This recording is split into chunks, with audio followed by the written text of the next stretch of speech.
first. Scoffing junk food is as addictive as smoking and taking drugs, new research has found. Scientists conducted tests on rats and now believe that burgers, chips and sausages program the brain into craving more sugary and fatty snacks, causing the body to be dependent on a bad diet in the same way that you can become addicted to cocaine or heroin. Now, it's not clear how applicable the findings are to humans, but, you know, bearing all that in mind, what would you say your weakness is, Zoe? Oh, definitely, like hundreds and hundreds of us is sugar.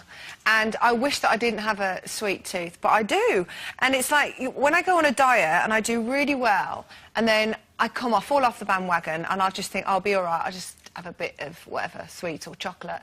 And then you want more, don't you? So I do think it is. And I know, you might say, oh, well, you know, just say no, use your willpower, but I can't be friends with people with willpower. But it's very addictive, isn't it? That's the only thing, you know, especially sugar. I know, I love sugar. And do you know what makes me, well, not poorly, but say if I went to the fair and had some candy floss, oh, it's lovely, isn't it, eh? Oh, but you know what? I'll be asleep 3 hours later. That's what the effect that it has on me. But you see, that's wrong, that, because sugar actually makes you hyper sugar. Yeah, but then you crash. Oh, no, I crash and burn years ago. But the problem with all of these, the problem with all of these things is it's not, you know, a little bit of what you fancy does you good. You can have a little bit of chocolate and the odd burger and you know, maybe the odd packet of crisps. It's a problem when that becomes your diet. That's, you know, that's what they're saying. But the thing is, you have to kind of be disciplined, don't you? Because sugar, I mean, I'd be very strange if I had a lot of sugar. I mean, I'd be all over the place. Or anything. Sugar away from you. Yes, exactly. But so I do think you have to have control. The only thing I don't have control over is salt. Right. I'm a salt fiend. Are you? Yes. Bad for you, too much. I know, but you see, all right, who was the person who said it was bad for you? And what does it actually do? But you can't have chips without salt, can you?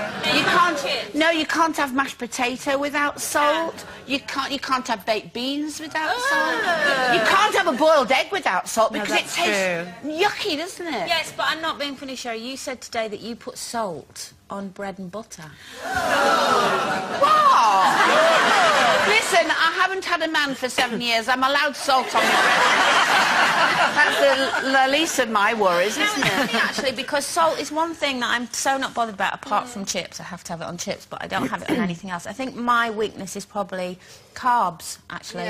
Bread, butter, pasta, mashed potatoes with loads of butter in it. Yeah. You know, if I could get away with it, if I was one of these really naturally slim people that could eat anything, that's probably all I'd eat. I must admit, you know, you're talking about the whole sugar thing. My addiction was, and it's really bizarre to say was, chocolate. This is going to be my first dry Easter, because this is going to be my first Easter without having any chocolate at all, which is unheard of, especially, you know, if any members of my family watching will be spitting their tea out going, what? But, Andrea, are you trying to say that you actually can't touch a bit of chocolate now? No, I basically, I was crazy, especially Easter. This is my worst time of year, because I would, obviously, you get given them, especially if you've got kids, you get given them, and so there'd be about 10 in the house, so I'd eat 8 of them. Just to save the kids. Too much chocolate is not good for them. But even before I had children, I can remember I ate my ex-husband's Easter egg. And You're going to say you ate your ex-husband? Yes. Yes. I've been seen for a while.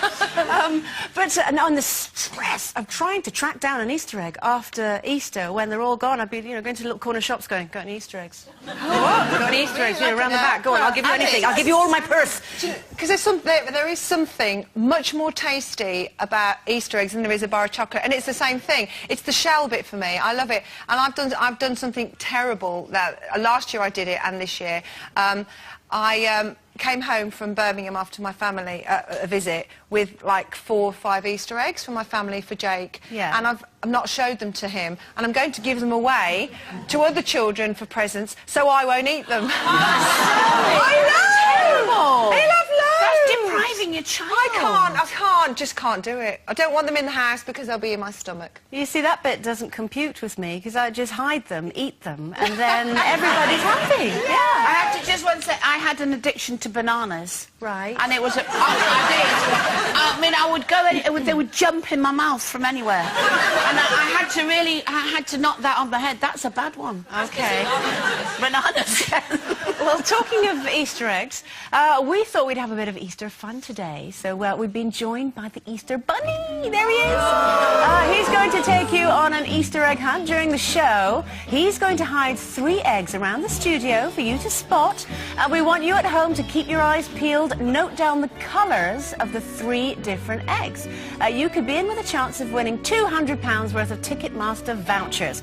So after the show, log on to our website where you'll find all the details on how to enter and the terms and conditions. You must be 18 or over to enter. Entries close at 1:30 p.m. on Wednesday, April the 7th, and we'll announce the winner during the show on Thursday, April the 8th. So get hunting. Go to itv.com/loose women. That's